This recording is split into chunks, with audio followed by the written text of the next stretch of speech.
bring 'em out, bring 'em out, bring 'em out, bring 'em out. Ladies and gentlemen, get ready for Bring 'em Out with your hosts, Joel Richardson and Alan Hill.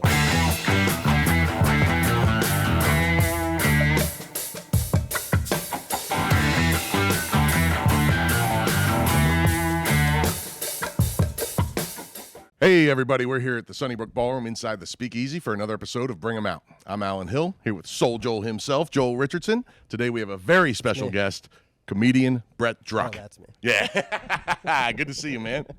Thanks for having me. Absolutely. We got him down here by giving him an afternoon sweet gig. Yeah. He gets all the the cherries. only way you could convince me. Yeah. Hey, I know you want to do a pod, but I go, well, how do you feel about 30 minutes clean at 1:45? And I think he could read between the lines, but he also said, Matt Jenkins already told me, see you next Wednesday. Listen, it's cool to do a half hour in that room because it's like you're doing an hour. You know, you do 30 minutes of jokes, and then there's 30 minutes of them getting the jokes when the sound hits them.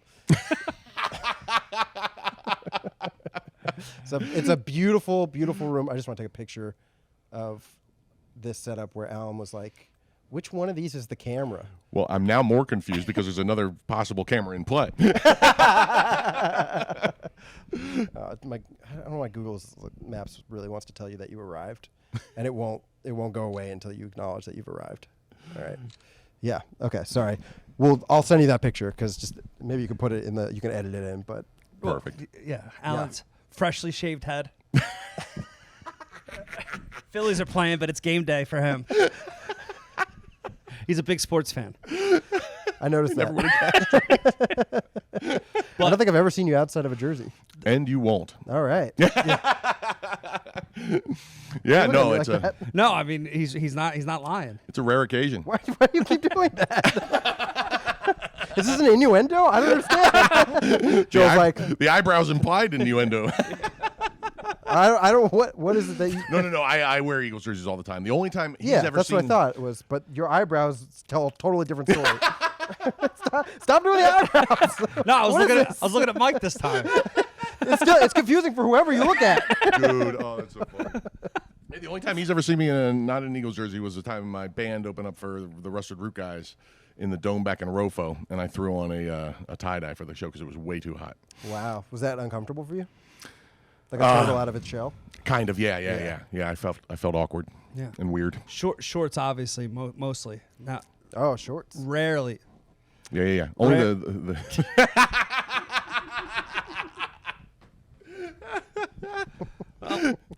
Thanks for coming out. Oh, dude. Well, no, so this is what we do. We talk about the behind the scenes here, and we're doing great. There's always two shows going on, one for the audience and one for us. But when we were all catching up after the show, a lady walked by. You're like, no, you're funny. And I didn't want...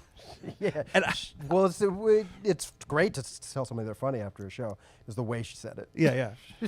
She was like, "You were funny." So I was like, "I don't like how you said that." I think I literally said that to her. You did it, but thank goodness the band was so loud that I don't think she heard that part on the way to the bathroom. Well, and also she was probably 92, so even if there was no band, she probably wouldn't have heard me. Good gig.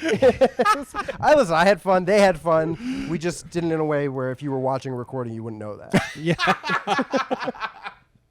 But you got it all on tape. I did set up my camera Yeah. just so I can delete that footage. Yeah. You went a cappella for a little bit too. What was that like? Well, the acoustics are beautiful for something else. But it was. It's fun. It's always weird when you don't have a microphone. It's kind of fun. It feels like you're doing like a one-man show, or you're doing like maybe an old late night show. You know, when you're using your second hand, it honestly feels weird. It's like a different performance. So it's fun. It's a nice change. But then eventually they were like, "We can't hear you." Right. Well, that's what I wondered because the acoustics were so good, but some of them already. Yeah, but then it's like, is it the mic? Is it the acoustics? What's better? And then is it also that you wouldn't hear me no matter what, even if the sound was perfect? Right. There's a lot of that. A lot of factors, man. Yeah. So, dude, we've been friends for so long, man, and For a long time. I loved you came out the last time you were here for Dave Attell. Oh, dude, that was so fun. Yeah. But you saw like the energy when I mean, obviously everyone was here for Dave Attell, but they heard my intro music and you're like, oh, you're like, Joel's the draw too. Oh yeah, that is cool, man. And like I a think I told you about that. I was like, well, yeah, no, I don't even ever think about that until someone else sees right, and tells me. So when Joel and I first met, it was like, I mean, when you were just, I heard. Actually, I don't think I. Do you want me to tell you how I heard about you? Okay, and then you sure. could fill in. So, Gina from Broadway Comedy Right. Club, she goes, I know you started to manage comics and work with comics. She goes, there's two guys that I want you to be aware of, and one of them I forget his name. So who cares? Matt Rife. No. Imagine two guys. You're like, I don't know. Let me see about this Brett Druck kid. I don't know about that Matt Rife. Yeah, Matt Rife. He's not going anywhere. What a good eye for talent I have, huh? Skip. Brett. So she said you gotta check him out.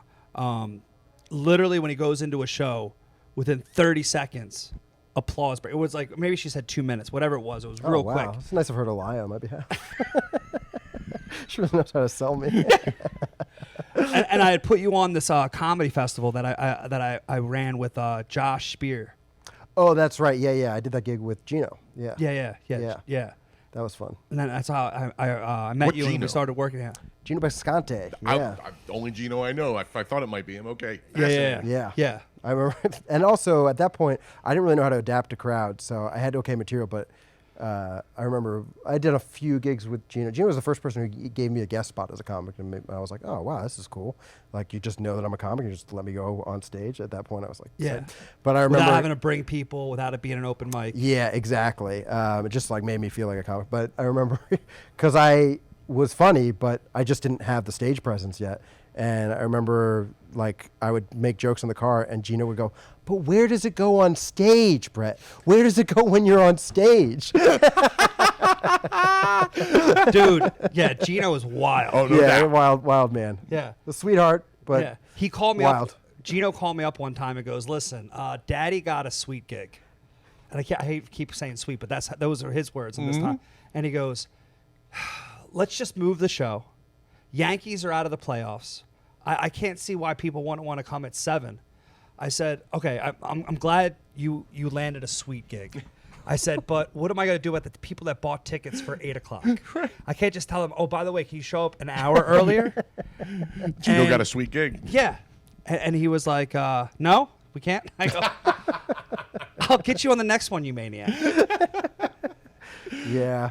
I did some gigs with him and Kevin Dombrowski that were just like, I mean, it was nuts. They were like, he's like taking shots and smashing shot glasses on stage, just a total nut. Oh, But he did that yeah. at the Robin's Nest. Oh yeah. Yeah, and that was like it's a nice place. That's also a small. People were probably taking shrapnel. Oh, It's a dude. small room. Wow. It's a small room. It's like literally like the size of this, like different dimension. Like you're here, so everybody's close up. It holds like 50 people, and him and Kevin killed a bottle of Jameson, and then would take a shot, and he would let him slide off, and then like a cartoon, except he was doing it in person. Slide off, smash, break. Probably 6 shot glasses, and it was like. Jeez. Not only is that aggressive behavior, but we're in a bakery. Yeah, and it like that turned into like a 5-star restaurant. That's like fine dining. They're having steaks. They got napkins. Like it's a whole thing. And Gino's crushing Jameson. Yeah. And But I didn't realize he did it at other places. I thought that was a I one-off. think I've seen it a couple times. But it's funny though because if you saw that, you'd be like, I bet this guy's an asshole off stage, and he's such a nice guy. I know. He's so sweet. Yeah, yeah. I would say that I said this to him when he came down with Kumia over the pandemic, and then we did like a cigar night. He upset one of my sponsors, but everything's fine. Edit. Oh man. Yeah. Do you still have that sponsor? No, yes, I do. Yeah. No, yeah. I gave him free T-shirts and free hoodies, and they renewed. Nice. Yeah, Nice. yeah. No doubt. I feel this. I really got to say, I love these couches for podcast. I love the angle because a lot of times when you're on camera and you don't have anything in front of you, you're like, oh, my gut's sticking out. But here you're just like, yeah, I'm just comfy. And I can talk to both of you easily. You were not all in a line, right? Yeah. Oh, Like I this. couldn't tell if you were being passive aggressive. No. Yeah, it's hard to tell with this voice. Yeah, Joel always looks fat, so this angle's good for me. Did this voice, I mean, it's my internal monologue as well. So sometimes I'm reading an email I wrote. I'm like, what an asshole. But I'm just being sincere in the email. Yeah. But I hear my own voice. I'm like, am I being sarcastic? Yeah, It's hard to tell. How did I mean this? Oh boy, do you have issues with communication that way, an email or? No. I'm just saying, like, when I hear my own voice, because it can sound sarcastic so many times. Yeah. Sometimes I'm reading something that's not sarcastic, and the voice in my head makes it sound sarcastic. Oh. Like my internal monologue sounds like me. Yeah. So it's like, See you later. yeah. It's like, why did that person say it to me that way? It's just my voice in my head. Yes. Yeah. Dude, you're an example of like I started comedy because I wanted to start producing my own shows just for stage time. That ended up into Soul Joel Productions and now ultimately Soul Joel's.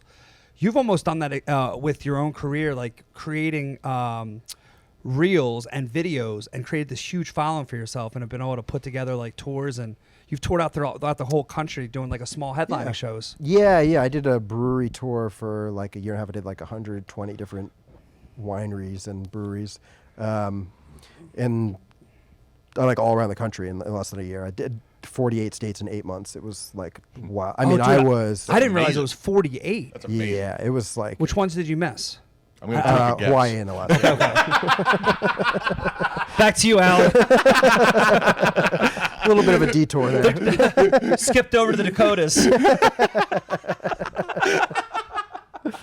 Oh, I stink. But it's better to ask. I mean, what if that was the case? And I was like, oh yeah, I hit Hawaii and Alaska, but I didn't bother going but to Maine. Pennsylvania was inconvenient. I would have booked you. That's awesome. Yeah, so that was. I mean, I was so sleep deprived and depressed. Like, I would never do that again. It was great. I got to learn how to headline in like, Just about anywhere. Yeah. I mean, these gigs were like, I was getting paid garbage, and I would have to bring the sound, check the people in. Usually the venue was like, they'd agreed to it and then forgot they agreed to do a show there. So then like they're fighting me on, I'm like, hey, can we move the stage from in front of the bathroom to, or not next to this extremely loud refrigerator? Right. And they're like, no. I'm like, can we not have it outdoors? And it was always like a fight. Sometimes the venues were great, but it was a lot of that. And so it was just like, why am I doing this? Like, but at the same time, I had total autonomy. So like, because it's my show, I'm like, literally, I'm checking people in, I'm headlining it. I would introduce the show. I'd bring up my opener, and then I realized after a little while, because occasionally people would be talking and stuff, because there's a lot of like, the guy who runs it would sell tickets on Groupon and stuff like that, and Groupon people are not coming for comedy; they're coming for a deal. Right. Yeah. Yep. And so they're not good comedy crowds. No. And so, people start talking, and I would like, I'd be funny about it the first few times and make jokes acknowledging it. That's when my sarcastic, passive-aggressive works best. Yeah. Of like, get a laugh and also tell you that you're not being appropriate for the show. And if they, usually they shut up. Sometimes they didn't. And then I would go, hey, guys, like, I know I was making jokes, but it's actually really disruptive to the show, and I've explained it in a funny way, but if you guys keep talking, I'm going to have to kick you out. And then they would talk again, and then the weird thing is that when you're in this position of on stage, you're like, you guys need to leave, and it's just you and your opener, people will feel, because everybody's watching them, like they need to like defensively be like, no, I'm not, you don't tell me what to do. But if you just go, hey, we're going to do a 5-minute intermission, which I could do because it's my show. I could just do whatever. Why don't you guys refill your drinks and go use the bathroom? And then you walk over to the table and you go, you guys got to go. They just get up and leave. So I would just do that. I would call an intermission wherever I wanted, and then I'd kick people out if they were being disruptive. And it was like, wow, I'll never have that in most shows, like that kind of autonomy and that total control over a show. So it was like, and if I wanted to do it, if the crowd was great and I wanted to work on material, I could do an hour and a half. And if they weren't, I'd just do my 40 Now, minutes. let me ask you a and get question. out of there. How did that intermission work, energy-wise, for the show? I think it almost, I was expecting it to break up the momentum, but it actually was fine. As long as I was already doing really well, Yeah. it was totally fine. And also sometimes people, when they're coming to a comedy show that's not a comedy venue, they're not like positioning their chairs properly, and they kind of get it after the show started where they don't want to, most of them don't want to disrupt it, so they don't want to re-angle their chair because they don't want to get called out. They don't realize, they want to go get a drink, but like they don't want to get up and get made fun of. So when you go, hey, we're going to do an intermission, they can recalibrate in whatever way they want. Right. Oh, I want to sit closer there. I want to get 2 drinks for the rest of the show.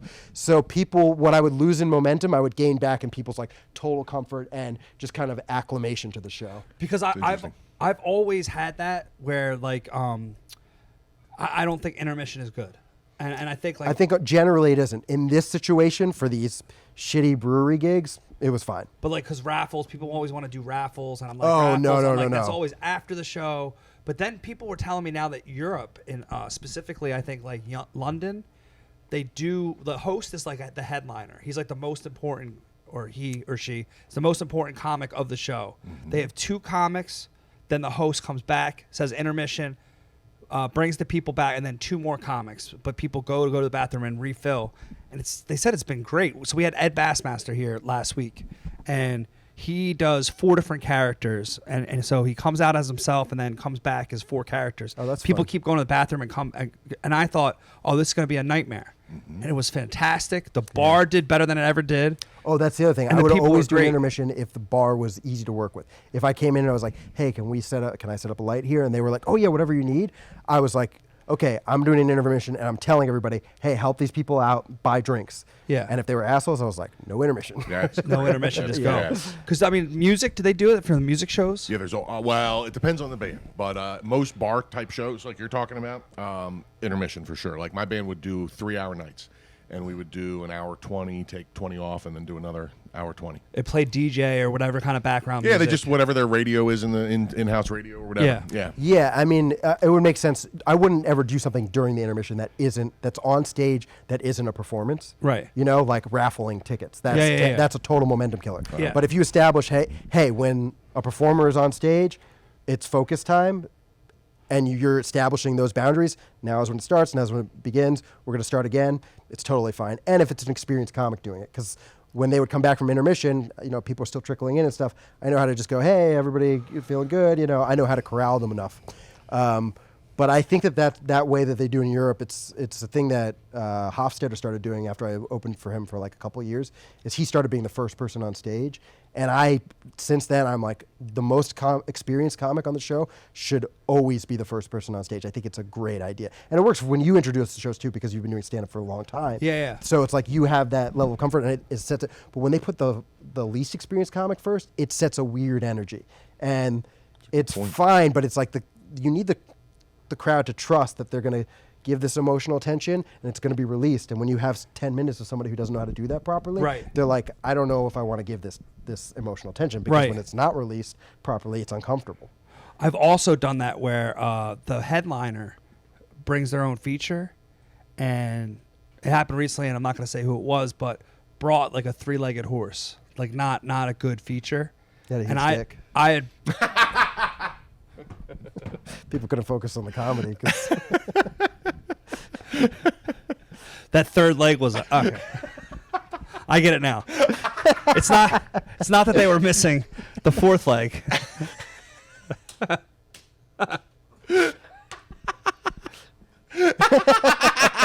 That's why you got into headlining and I got into producing. did that joke just bounce off the back of the wall? Yeah, and it crushed me right in the head. But the point is, aren't you glad you had me on? yeah. And I still have to pay you. It's the gift that keeps on giving. I'm glad you found your backpack. But I go, oh my gosh, I had hired the host, and I said, if the headliner doesn't bring his own feature, you're gonna feature. And I knew the feature, and the host buried him. Oh, really? Not because he was more experienced, but he's been getting more reps and is more and more confident and connected with the crowd, and then brought up. And it's like, oh. How long was the feature doing? Too long. But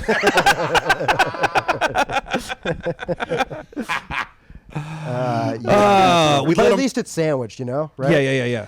Yeah, that's rough. But yeah, when you can have the most experience go, it just shows the crowd like, hey, listen, somebody who knows what they're doing Yeah. is on stage now, so I know the show is going to be good at some point, and they're coming back. Yeah. And especially when it's somebody who's drawing. Oh, okay. Yeah, too long.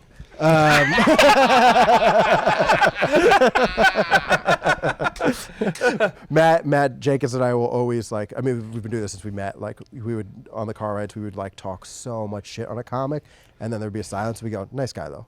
Yeah, dude, but that's not what you want. Like, I don't want to hear nice guy dressed properly. It's code for maybe not so How'd funny. you like the show? Great shirt. He didn't have a tuxedo, but a tuxedo shirt still works. Oh man. Yeah. What were we talking about? ADD. The intermissions and stuff. It could work. I mean, Oh yeah, but if it's somebody who's drawing, like a headliner who has like a huge crowd, it's also nice because then they're not They don't like, feel like oh, they're missing part of yeah, the show. They're like, oh, when is the person I came to see coming out? Yeah. It's like, oh, he came out, Yeah. and then he's coming back. They So can relax I have about it. patience. Yeah, Yeah, exactly. that makes perfect sense. I saw a neat one time back. It was at the Met in Philly, and it was this is how long ago it was that Nate Bargatze was opening for Mark Maron, Oh, cool. and it was just the two of them. And before, right when the show, the lights went out, and all of a sudden Mark Maron comes on. He doesn't come on the stage, but he came in over the PA, and he started talking. He did like a couple jokes and just kind of like, "Hey, this is how the evening's gonna go." Blah blah blah. Funny. You know, zing zang zoom. 2 or 3 minutes. Boom. Here comes Bargatze, who does 25 minutes, and then Right. Mark Maron does an hour and a half. You know. Yeah, that seems like a good combo because it's like super Jewy neurotic, and then like not really neurotic at all. Right. And then back to Jewy neurotic. Right. Yeah. Right. Yeah. It was a really cool flow. Yeah. Red State Nate. Yeah. Yeah, dude, that's the best, man. The other way that was bad was Aunt Mary Pat, the drag queen.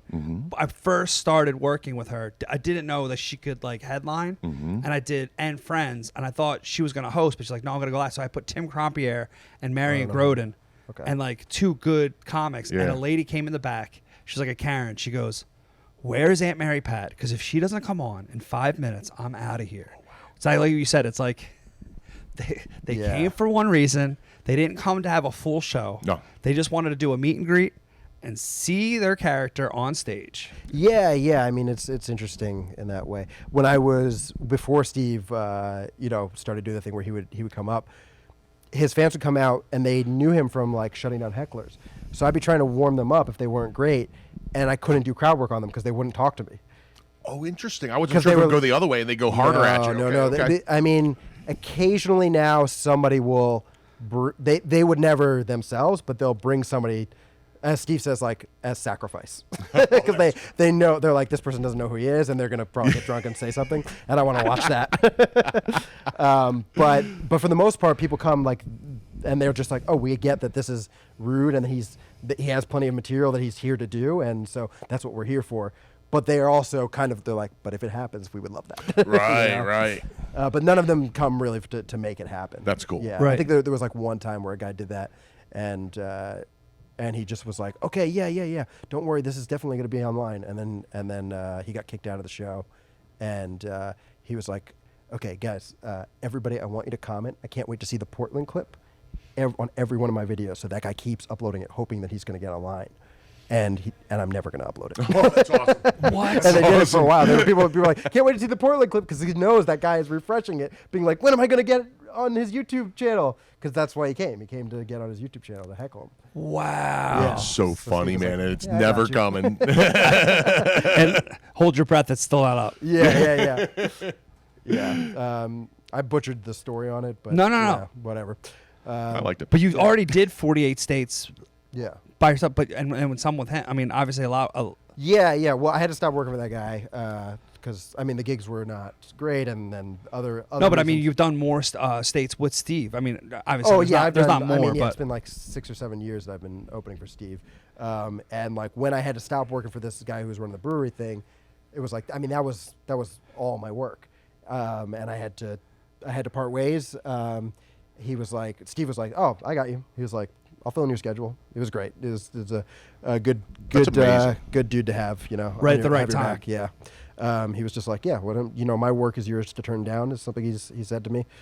So he's always been really cool and kind of been like, "Yeah, man." Like he was so happy for me to go off and headline on my own and stuff like that. But then when I was like, "Yeah, I got to stop working with this guy," he was like, "Come on the road with me. I'd be happy to have you back." Dude, that's amazing that you just had to fill in from there. Yeah. He's always been really good to me, man. But I want to talk about what we were talking about before, which is that when you started, Yeah. you were going to open mics with your Soul Joel shirt, and people were like, "This fucking clown." Yeah. This is what we came for. Go, Brett. Yeah. The floor is yours. Yeah. Turns out the audience wasn't laughing, but the comics in the back were. You're like, "Who does this guy think he is?" First of all, white, and then second of all, Yes. you're wearing your own your name on your you're at an open mic, dude. But Matt and I talked about that all the time. Sorry about that. Is that people? I was would make fun riding. of I you. was riding or dying. Exactly. You committed to it, and it's like, and then now, and I mean, I've seen comedy club owners before who are like, "I want this to be, you know, my club, and people come out to see me, and I'll get big acts in, but I'll host every show and stuff like that." And then eventually, they'll Vinny like me. Brand, Dino, I don't know. whoever. I've seen it. I've seen it plenty of times all around the country. Yeah. Yeah. Sorry, am I fucking with this? Okay, cool. Sorry. Yeah. No, it's not at the microphone. It's what I said. Wait, I'm sorry. Can you hear me now? Oh, it's not that. It's over there. Oh God. I didn't know where the camera was. Joel, shut up. We'll edit this in post. Oh, we're not. Okay, just have a good night. Don't try to kill my career. Yeah, that's true. I should just start fucking it up if I feel like there's something I don't want in here. Start saying the N-word. That's my fault, Michael Richards. Wait, we didn't book Gino. Yeah, I noticed there's not a lot of glass around here. Or Jameson. So other owners. Yeah, and so they do that, and then it's like, well, that didn't really happen, right? But then it's so interesting, like when we did a tell, it's like it's packed. It's packed. I normally come do your show when it's not a headliner who's a draw. It's like just a very good comic. Yeah. And people come out mostly because they're your built-in crowd that you've built. But it was interesting because they always cheer when you come on stage. But it was interesting when a tell comes in now, it's packed, and still they say Joel, or they just see you come on stage, they hear your music, and everybody goes, like half the crowd is going nuts. Yeah. And it was cool to see, like, oh, everybody's making fun of you, and now you did what you set out to do. Yeah, it took me 15 years. Yeah. But you did it. It's Yeah, here, man, it's great. Committed to the Soul Joel, and it worked. Yeah. Yeah. And now it's just me going, look at this fucking clown. Yeah, right. And he still returns my phone calls and still gives me work because I enjoy this. People are cheering for you. I'm like, no, boo! I thought he'd be black. I like how you guys stopped cheering before I hit the microphone. Thank you so much. Dude, that was like, when I first said that, it was such a... Jarring. No, it was such a game changer for me to have a line like that, because I knew when the crowd's not there, right? When they stop applauding before you get to the microphone, it means the energy's not there for what you want, an ideal show. But I knew that for a long time, but I just didn't know how. I was like, but how do I fix it? So I tried to go high energy, and I just wouldn't do it. And eventually I just like said what was on my mind, and I was like, thanks for stopping your applause before I got to the microphone. Yeah. And it was like, they loved that, and I set the tone, and I taught them like, hey, this is how it should be. And then it also is like, it's indicative of kind of my voice, which is a little sarcastic, as we established. And it was like, oh, I've learned how to establish your energy right off the bat. And it was like, that was a huge moment for me in my development as a comic, is that line specifically. Yeah. That's really interesting. That No, really is. I mean, and it helps, I think, because you're addressing the elephant in the room. And you acknowledge it, and they probably realize that, and you're like, hey, listen. They realize it on an unconscious level, and then that brings it to a conscious level. Yeah. That's brilliant. It really is. But it's weird, because at that point in my career, I was like obsessed with jokes, just jokes. Like, get the wording perfect, and that's all that matters. And then everything else is like, I just didn't quite understand the performance aspect of it. And then I learned, and then when I wanted to learn that, I was like, I didn't know how. I was like, how do I come up with something super clever, quickly on my feet? And it's like, no, you just say what's on your mind. Mm-hmm. And it's not about saying the perfect thing. It's about saying it at the right time and the right rhythm. Well, and honestly, that's why I started bringing the comics up. And I realized I'm like, I love to still host. Yeah. But I got so much going on. I go, I need just to get a host and just do it. Right. So I'm not doing it all the time, checking people in and running and putting out fires, whatever. But I go up and I pump up the tires. And what I didn't do this time is introduce the band. So I thought it would have been a little like just slight to the band if I go, you guys ready for the show? You guys give us energy, we'll give you energy right back. Yeah. Like I said off camera, though. You guys ready for your afternoon nap? Please welcome Brett Druck. Yeah, you guys. Mr. Tylenol PM. Hey, he killed with Table 7. Oh yeah, they loved me. But also, older people aren't the older people from. It's a new generation. They're like some of them went to I think Woodstock. that's young people. What you just described. You're like, some old people aren't old people; they're young people. No, It's a new generation. I meant like they're now like our parents, where like they went Right. to Woodstock, they did Revolution, like what I mean, like the Yeah. 55 and older community. The drugs have caught up to them. Hence the takers on the mushroom question. Yeah. Yeah. Well, you were just you weren't putting out feelers, but apparently some audience members wanted to find out if you were just joking. Yeah. Sometimes people will shout out during a show because they're like, I want to be funny. This guy was definitely looking for a hookup. Yeah. That's hilarious. Yeah, you're like, mushrooms aren't legal yet. He goes, but where can I score them? He's like, but you get them. Yeah.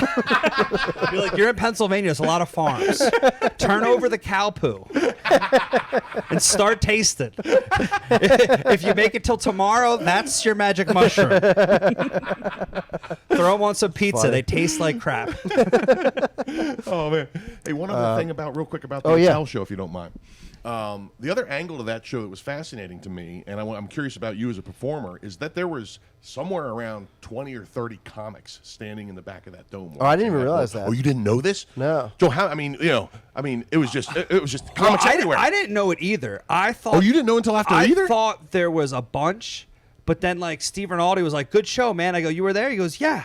I go, "Where? Where were you?" They like, were all standing in the back of the dome, like yeah. within, I knew there was like 8 to 10, but dude, it was at least 20. Yeah. Yeah, I mean, he's a comics comic. Yeah. Yeah, and I'd never seen him live, which is why I was like so excited to go. Oh, do no that kidding. guest spot. That was the most nervous I've been doing stand up in a really long time. Oh, I bet I can And imagine. 5 minutes is easy, But Yeah.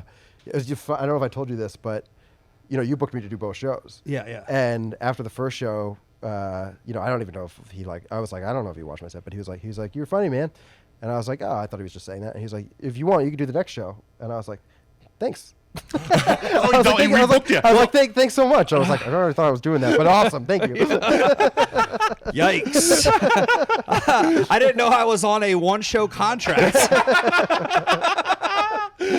Well, the only thing that I could think of is that the first conversation I ever had with him, which was why I knew I could book you, because his agent's always like, "No, don't book anyone."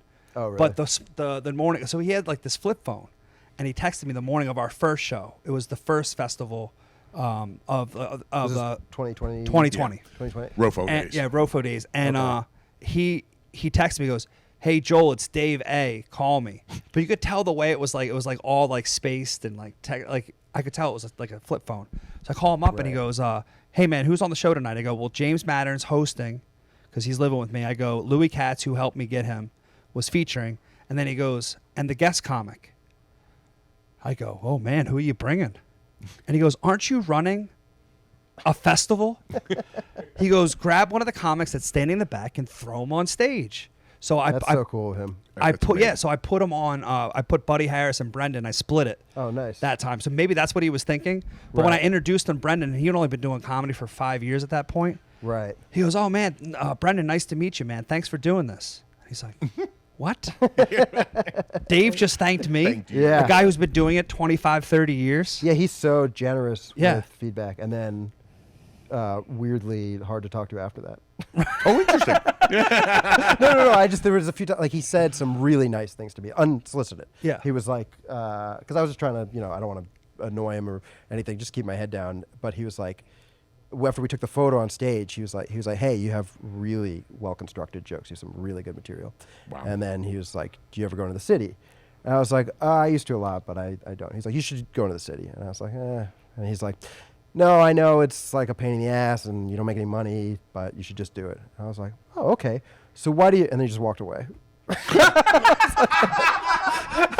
I was like, oh, he gets it. So I have a follow-up question. I had like 5 interactions with him like that, where I was like, oh, cool, he's engaging with me. And as soon as I tried to engage back, he's like, bye. I got my phone out. Is it 212? What's the rest of your? What's the rest of your? Oh, okay. I'll talk to you later. One digit at a time. Yeah, maybe I'll just get it off Joel. Got it. Okay. I'll email you. Instagram. Okay, got it. Yeah. So yeah, he was so kind. The other thing That's that is like that he's known for is bringing the staff candy. Oh, really? Yep. Yeah, and the first time we did it, everyone was like, "Did you do this because of Halloween?" I go, "No, he always does this. It just happens to be right before Halloween." Oh, interesting. And when he gave it to me, he was holding 2 bags, and I just took one. He goes, "Joel," he goes, "What's the other one for me?" And I was like awkwardly, he goes, "Everybody stop acting so nervous." I'm like, I just don't want to mess this up. And then he goes, "Make sure you give it to your staff and make sure they know it's from me." I usually just tip. Right. Candy. Yeah. That's so. I mean, yeah, I would be nervous if somebody was like, take this candy and make everybody know it's from me. I'd be like, this has got razor blades or cum or something in it. I'm about to eat all the candy energy. That is for sure. I do believe that's the energy that he was picking up on. That he was also like, Oh, okay. yeah, listen, fatty, make sure that no delays. Dude, and it's funny because it really is a nice touch, because while I was sitting in the back with 20 comics watching you and Dave and everybody else, some of that towards the end of the night, some of the restaurant staff, they were getting done and they were filtering out. And, Yeah. And all of a sudden, a couple of them were like, "Hey, man, did you get the candy?" And they're all eating. They're all excited about their little candy bites. Man. Oh, really? The whole conversation was priceless. I think as an adult, if anybody ever handed me candy and then said it's from a specific person, my hackles would be up. I'd be like, Now, are you a conspiracy theorist? In that situation, yeah. He certainly lived through the 80s candy razor blading incidents. I can tell. Yeah. No, but if you Bit want me through to a know couple your name, apples. I'm like, that feels like a calling card for a serial killer. Yeah. You know? Exactly. But yeah. Reach down to the bottom. No, I feel like, I got into him for a little while, but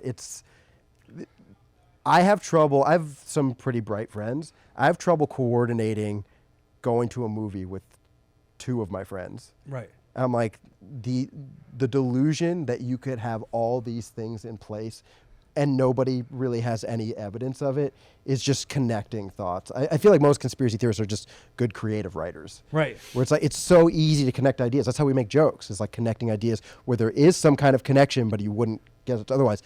It's a little bit harder because those have to be funny, but like, Right. it's an easy thing. Our brains are just are pattern association machines. Yeah. And so I think it's really easy to forget all the things that aren't connected and just look at what somebody's telling you to connect and think, oh, then it's there. It's, it all comes down to correlation is not causation. Mike actually told that story a couple weeks ago where he How 9/11 was an inside job? He gives me the thumbs up. bingo bago. Nailed it. Your thoughts. He said on his group text with all of his buddies, they within minutes had scheduled a date to go to the Phillies game. He's like, who's married, who's got kids, and he goes, I can't believe within 15 minutes everyone said yes, and they agreed on the date. It's never normally that easy. Oh, yeah, because like you said, absolutely. you can't coordinate with 2 of your friends. Actually, I think his friends did 9/11 now.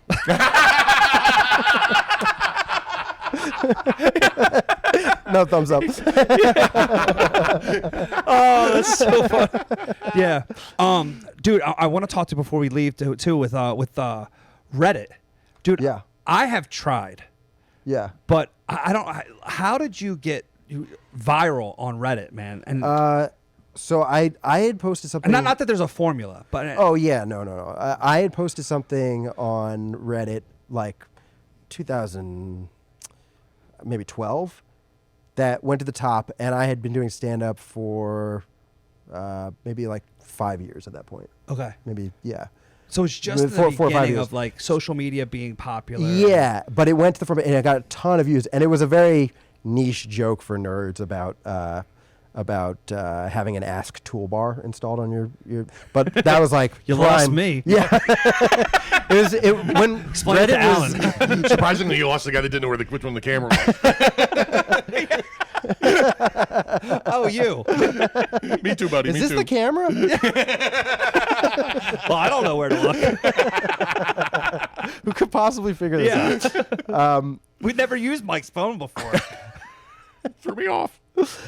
So it was like mostly nerds. They liked it, but then somebody found one of the few clips of stand up that I had. Okay. And they were just tearing me Troll. apart. Yeah, they were just tearing me apart. Which I also learned because I didn't come back at him combatively. I just went. He was like so mean. He was like, "I think this crowd is drunk, and this guy's jokes are just like," blah. And I was just, I just wrote, "Thanks, man." And everybody downvoted him and upvoted me, and I was like, "Oh, that was a nice lesson in just like be a human and let people see you as a human." And but I was like, until I have a tape that I'm really happy with online, I don't want to upload anything again because I don't if it has the potential. You know? So all right, so it wasn't a meme. It was an actual No, video. This was just my first thing. And then 2014, I did a taping called Live at New York Comedy Club. Yeah. And I was like, okay, now I have a video online that I like. This is a good 10 minutes. I'm proud of it. And at the time it was. And so I had heard of this thing called stand-up shots, which was just pictures of comics and then the words of their joke overlaid on it. Oh, yeah. And it was great, but the written form doesn't quite get a big portion of stand-up. 93% of the way we communicate Is it laid out like a Sunday comics? Like No, it isn't. Like But that's, frames? That's part of the reason mine did so well. Because I was like, you don't get the cadence here. You don't get the breakup. You don't get the rhythm right. in just one single image with the words written out. I broke mine up into 9 frames. So I was perfectly getting, because I'd done the joke enough where I was like, I know the beats on this joke. And I broke it up in that way. And nobody had done that on that subreddit. So it went instantly to number 1. Wow. And it was a solid joke too. It wasn't my best joke, but it was a good, well-constructed joke. And you figured out how to present it.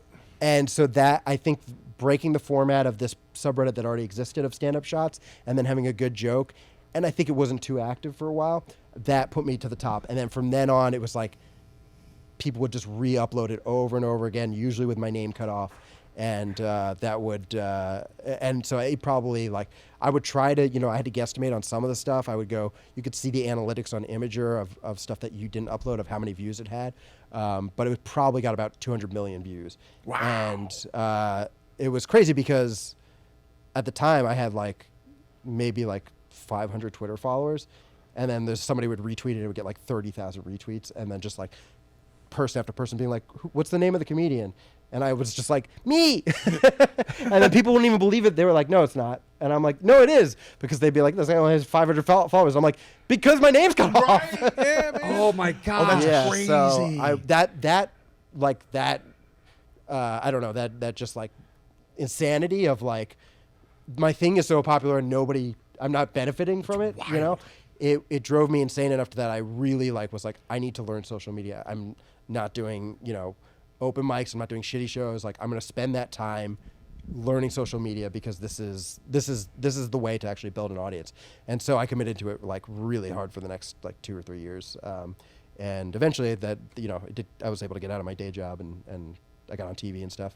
But yeah, it was that thing went viral and then all the people taking it and then doing way better with it than me, drove me nuts enough that I was like, I have to learn copyright law also, but and learn about intellectual property. But I have to find some way to get these people who liked my joke to connect it to me.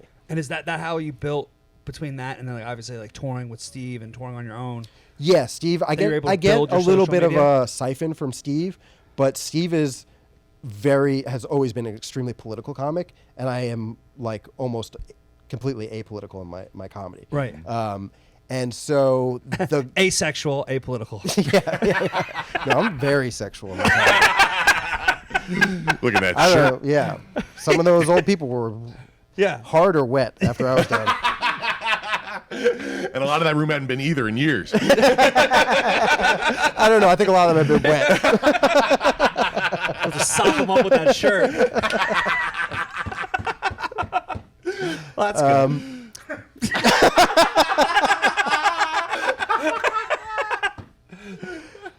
So anyway, so the crossover of like somebody who is apolitical in their comedy and the people who are drawn to political comedy, those are people who are like, they feel very strongly and they want more of a perspective that is informed by, world politics and stuff like that.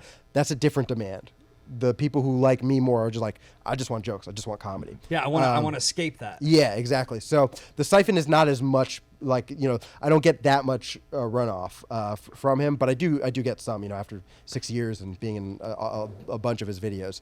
It's weird though, like when he will mention me, like I'll get way more followers and people are like, oh, I didn't even realize I don't follow you because I just see you in all Steve's videos. So I'm like, and I took a break from social media after it was like I was burning out. And so they're like, yeah, if I want to see you, it's best for me to follow Steve. Right. Because that's where I'll see your clips. And I was like, yeah, that's fair. So there's also tons of people who like me, who are his fans, who don't even like take the time to follow me. Yeah. But yeah, it's been mostly that's been my following. I'm trying to get back into it because it's a totally different game now. You got to be on your editing and reels game, and you have to be consistent with it. And also you have to be doing it during the pandemic when TikTok is blowing up, which is over. So I kind of missed that window. Right.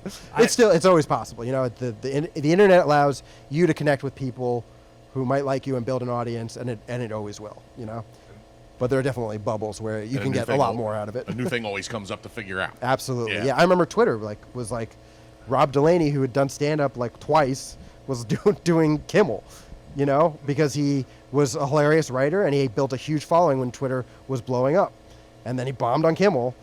And people were like, oh, I guess somebody being funny on Twitter doesn't translate to this incredibly hard art form that people spend years, honing their chops in.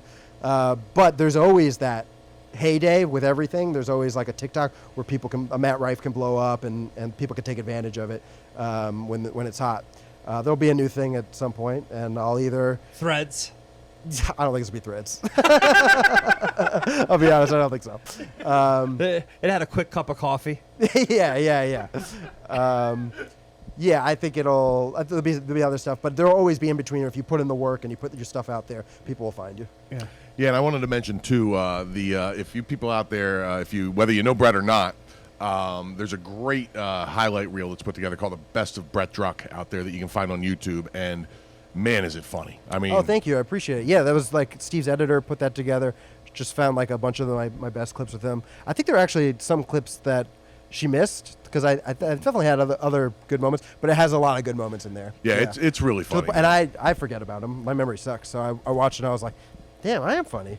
Yeah. Yeah, totally. And I'm doing research with this stuff, and usually I find something that's interesting, and if it's 10 minutes long, I watch 3 minutes of it and make a couple notes. Right. This one, I just watched the whole thing and put my pen down. Oh, cool, man. Yeah, I was that's laughing a really the whole nice time. comment. Yeah. Thank you. Yeah, it was good. Check it out. You Yeah. had some applause breaks. Yeah.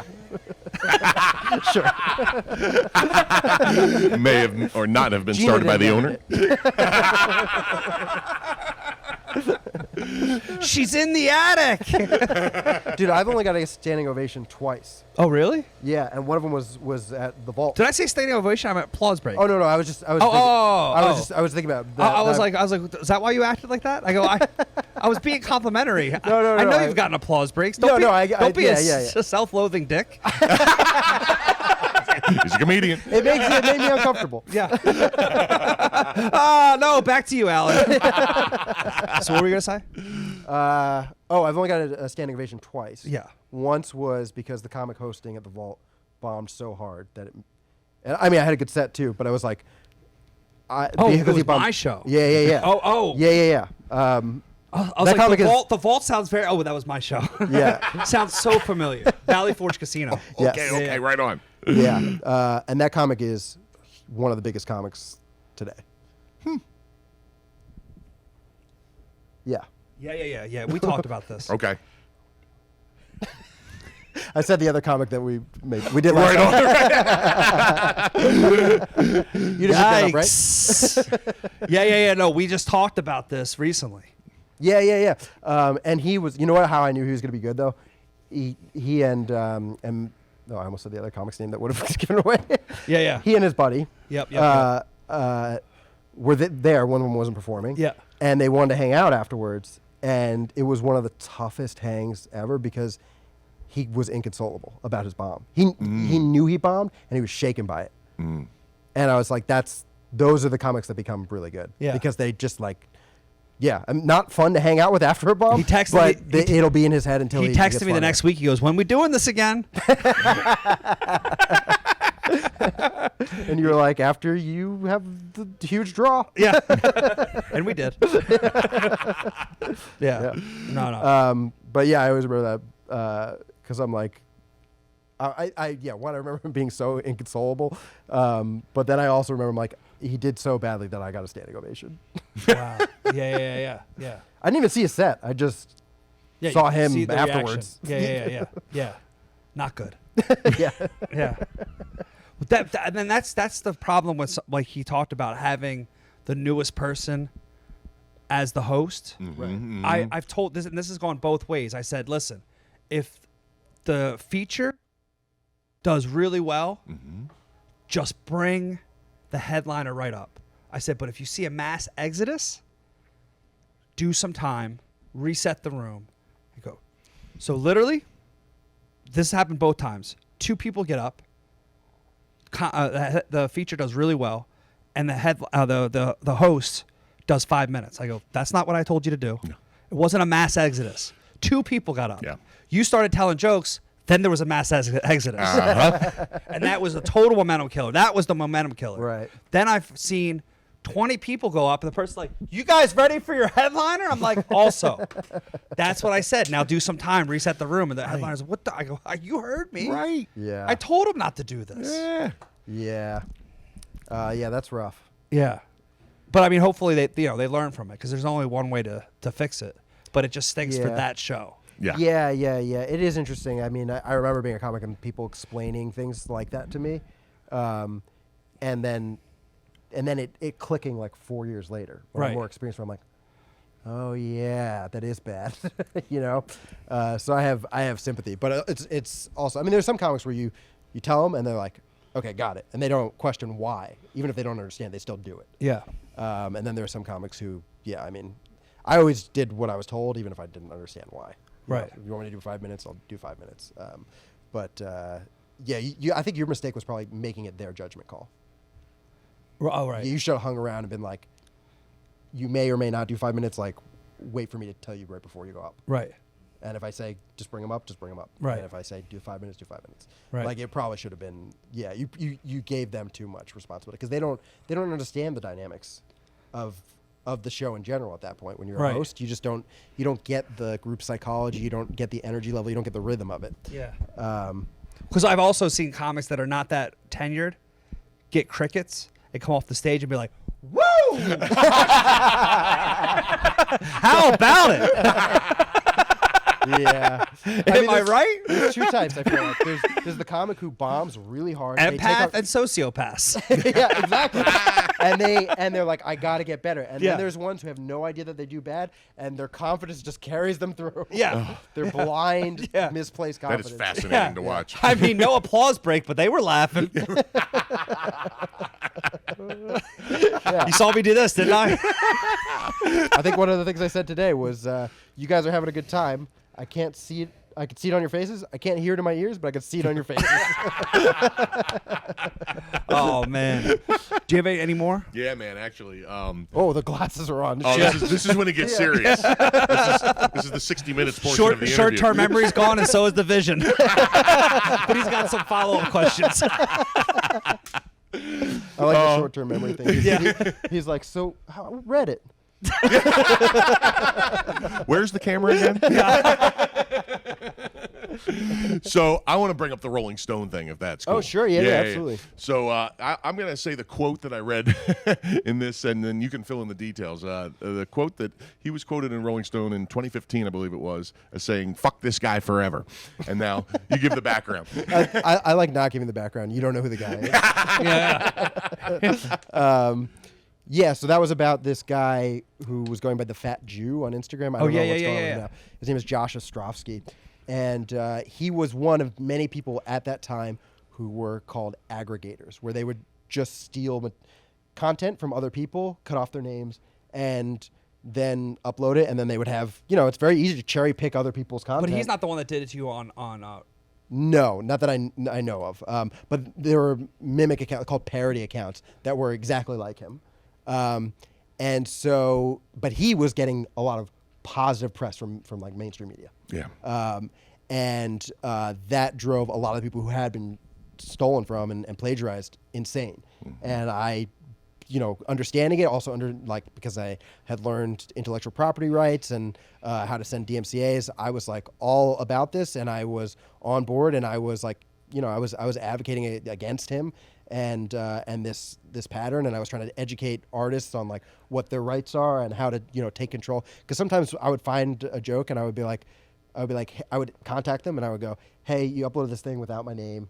It's got 20,000 retweets. Can you re-upload it with my name on it?"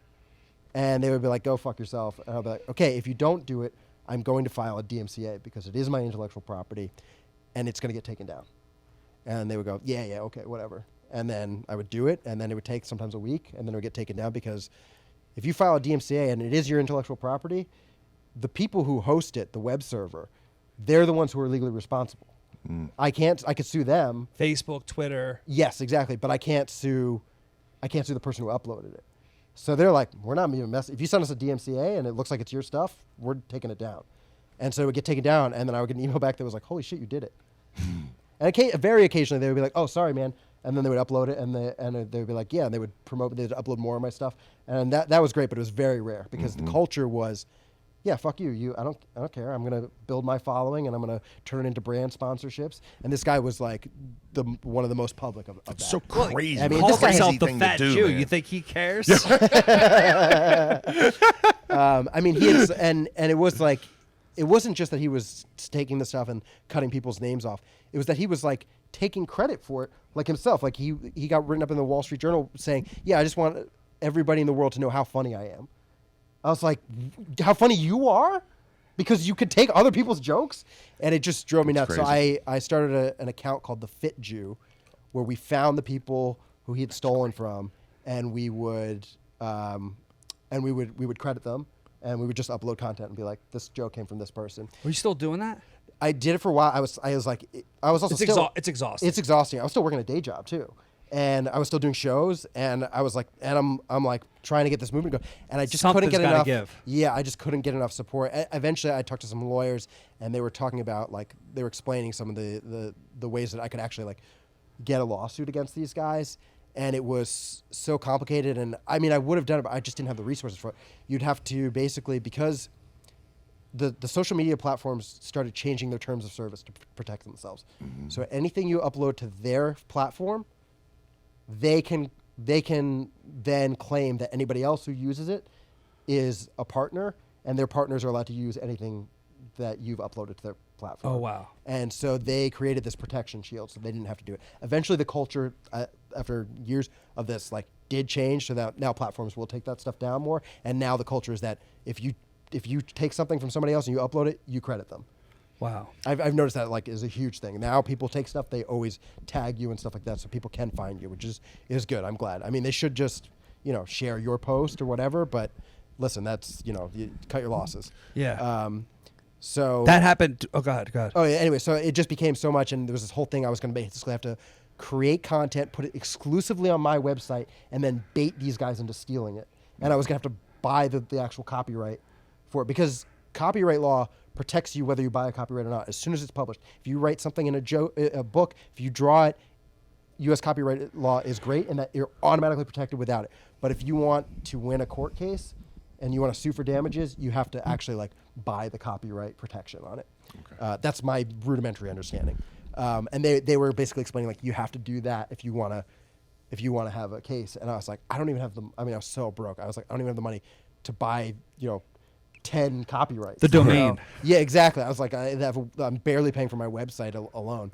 So, and I just wasn't quite, I put out some feelers and I just wasn't quite getting the support that I needed from other people. I didn't have anybody to share the load with. And so eventually I just gave it up. And it was, it was also like the culture there, it was still really resistant. People would be like, fuck you, who cares if he stole it? Like some of his like diehard fans. Some people would unfollow him and be like, oh, this is shitty. And then some people would like not understand like, oh, I shared something without crediting somebody. I'm like, you don't have 1 million followers. That's fine. Like it's small potatoes. Yeah. And they would think I was going after them, and I'm like, that's not it. So it just became overwhelming, and like I said, I was still working a day job, so I just had to give it up.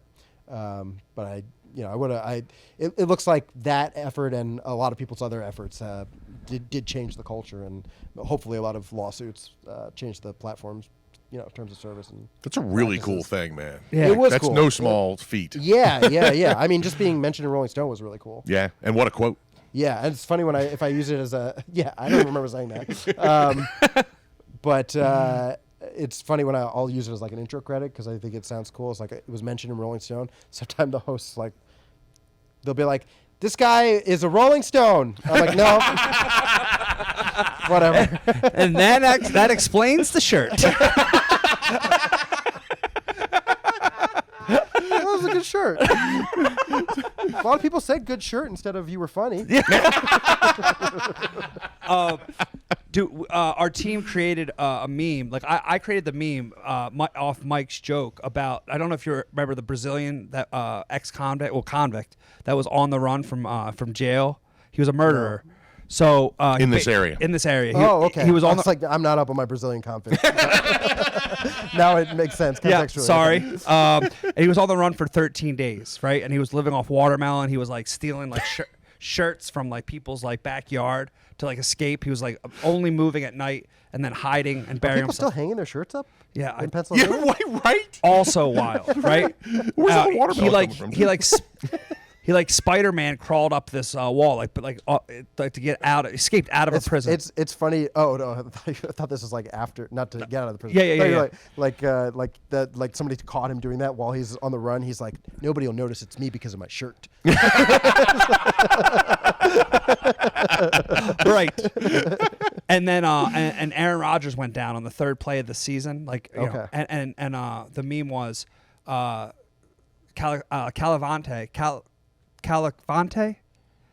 Mike, How do you say help. it? Cavalcante was on the run 12 days longer than Aaron Rodgers' season. Dude, it went.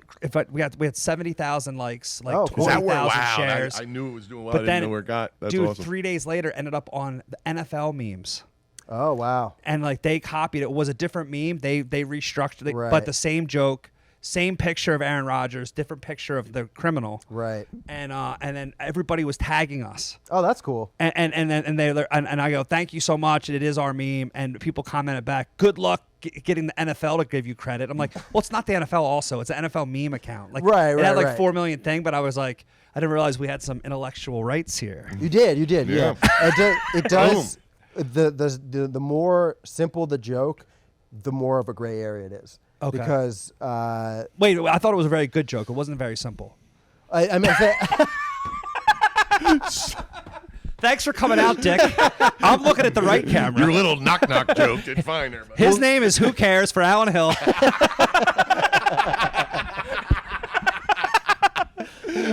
yeah. So, anyways.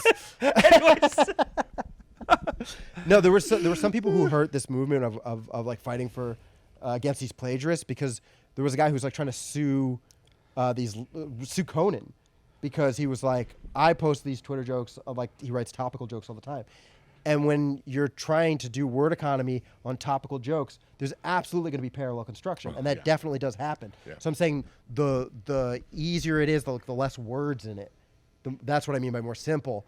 The more of a gray area it becomes. It's very hard to also copyright a joke specifically because you change one word. If it's verbatim, then you're good. In my case, it was like the photos were of me, and then they were my photos. They belonged to me. So I had grounds. But unless you use your photo that you took specifically and you own, and then somebody's taken it verbatim, it's a lot harder to enforce. Okay. Because there do become these gray areas. And I also didn't put like the Soul Joel logo. I was gonna on say, it. like, Oh, you should put yeah. a like floating Well, Soul also Joel if you're head with the fucking eyebrows up. Also, someone cut you out. I cut ourselves out. That's kind of on me. Yep. Turns out I love your shirt. Josh's drops. He's like, I want everybody to know how funny I am, and you're like, I also want everybody to know how funny he is.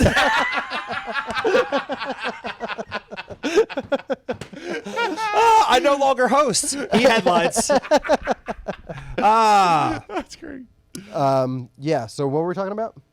Do you have one more question? Oh, sure. I got it. Yep. We'll do one more question before we get out of here, right, Santa? Dude, right. By the way, fresh cut. Oh, hey, buddy. Hey. Oh, there's a story about that for another day. Oh, you really, with the glasses on, you really do look like Santa. Well, ho. I'd like a PS5. How about the Andy Kaufman Award thing? Oh yeah, that was cool. That was so I used to when I started doing stand up, regular traditional stand up, and then I went through a bad breakup, and I was like, I just need to start fresh, and I really like some of my biggest comedy specials that I loved were Zach Galifianakis' his Comedy Central Presents. Like, Love it. I think that's like peak Galifianakis. Like the jokes are good.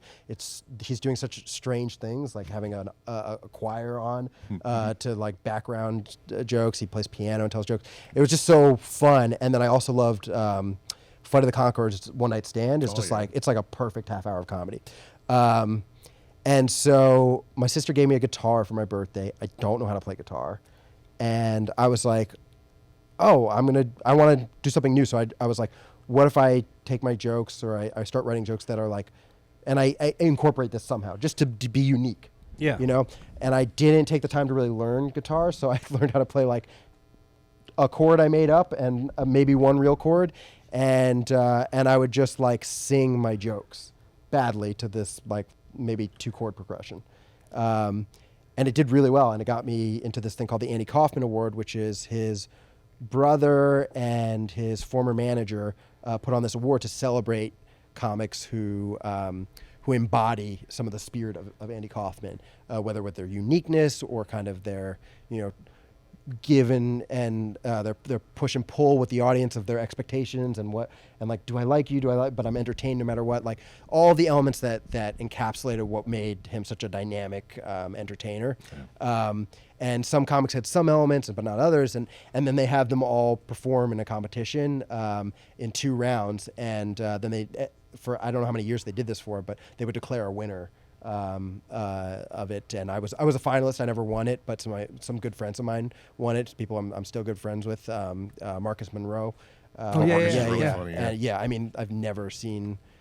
When he was doing his variety act, I never didn't see him getting a standing ovation. It's like that act is so good. He's still hilarious. He doesn't do it anymore, but like it was just so he doesn't do his variety act anymore. I think he does it occasionally, but he's just like he's like I've built up an hour of just regular material, and I like doing this more. And also part of the reason I stopped doing the guitar was I hated having to bring a thing with me. Right. And so imagine having to bring knives and like torches and stuff like that. Jeez. It's like, Okay, you're like, I just want to go do Spot at the Cellar or whatever. Yeah. I don't want to bring a fucking case. So I think it's like, I think that's, I'm guessing a lot, but yeah, it's just not pragmatic. I didn't even like bringing a guitar and tuning it and stuff like that. And I didn't even want to play it too. So No, Nate Bargatze's dad, I don't know if you guys know this. He's one of like the top 5 magicians in the country. Oh, I didn't know that. Yeah, and he was like, son, just worry about being funny so you don't have to travel like I do all the time. Oh, that's sage advice right there, man. Yeah. Wow. For those reasons. Yeah. I knew he was a magician. I didn't know he was like top 5. That's pretty He's cool. like, he's really, apparently really good. Rated on the Yeah. Soul Joel scale. Yeah. Well, no. These are other people's words, not mine. And like Giannis with Marisa, or however you say it. Oh yeah, the character. Yeah. stuff like that, And he comes back and he does it every now and then still, but it's Does he? Yeah. He'll do, but only in New York. Such a talented Yeah, dude. or Miami. Right, Miami too. Yeah. Obviously that's a Closer home to the run. Puerto Ricans. That makes sense, yeah. So I did that, and that got me like a lot of opportunities that I probably wasn't ready for. I got to do Just for Laughs Festival Chicago, but put on by TBS. through the Andy Kaufman Award. Wow. And Very that was cool. cool. And that was also one of the reasons I put away the guitars, because I realized when the crowd is with me, they're so with me, but I can't adapt to them. And so I was like, I want to learn how to do this without this thing between me. I want to connect with the crowd. Could have learned a third chord. Oh, that's what I should have done. God damn it. I didn't have to start over. You know how long I bombed for? Follow Brett Druck and check him out. He'll be here soon. And you're double headlining with Matt Jenkins That's right, at I'm super Octoreros. Yeah. So definitely check that out, souljoels.com. And for Alan Hill, Soul Joel, thanks for listening to Bring 'Em Out. Thanks, guys. Oh, which one's the camera?